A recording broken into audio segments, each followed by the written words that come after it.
Good morning and welcome to this week's episode of the Friday Tech Roundup. My name's Ellie and as you can probably tell by my rather fashionable hat, this is the last Friday Tech Roundup of 2020 as we near ever closer to the Christmas break.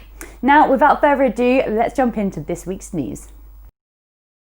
Number one, it should come as no surprise that Google suffering a global outage on Monday hit the headlines.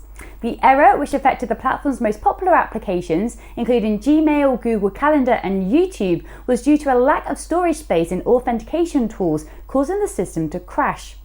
Despite the universal nature of the outages, the company's automated systems reported no problems of any services for the first 30 minutes. Now, for some, they've argued that this highlights the risk of digital concentration, where an outage at a single company takes down a substantial proportion of online activity.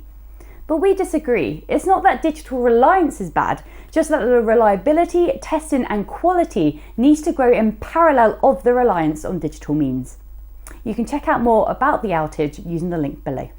Number two, AWS is set to train up 29 million people in cloud computing by 2025, and it's no surprise why AWS has an interest in this area. With the global cloud computing market predicted to grow from $371.4 billion in 2020 to $832.1 billion by 2025.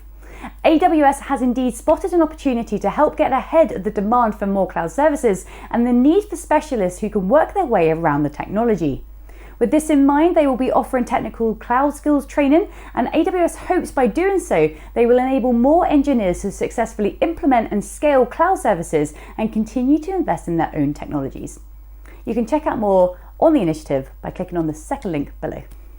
Number three, Twitter has been fined €450,000 over a data breach in Ireland's first major GDPR decision. This ruling punishes Twitter for failing to promptly declare and properly document a data breach and is noteworthy for being the first cross-border GDPR decision by the Irish watchdog, which is the lead EU privacy supervisor for a number of tech giants. This article is of particular interest because it addresses the context of the breach as well as other high-profile security concerns. It also raises the question that because the pace at which regulators move contrasts so greatly to the digitally native, how can we expect the rulebook to touch tech giants whose playbook is to move fast in order to disrupt the rule of law in their own business interest? You can discover more below. Number four, energy giant ENGIE has made the news after the CIO and Chief Symphony Officer at ENGIE Belgium outlined the utilities transformation journey with Salesforce. Speaking at Salesforce's DreamTX, the online Dreamforce conference avatar for 2020, the CIO described in detail the digital transformation of ENGIE's IT systems, picking up on challenges and wider aspirations of the business, both of which acted as drivers for change. Given 2020's COVID crisis, ENGIE's digital shift has proved timely and has benefited the energy powerhouse through increased NPS scores, 360-degree views of their customers, and the scalability of transformation into other areas of the business. You can discover more about their transformation using the fourth link below. Number five, last but not least, if you missed the 2020 AWS Reinvent virtual conference, Force have helpfully pulled together the most impactful non-compute announcements from this year's event.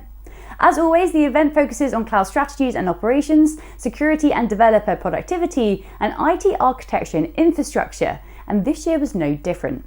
Taking place over 3 weeks, the virtual event enticed attendees with a series of keynotes, product launches and training sessions.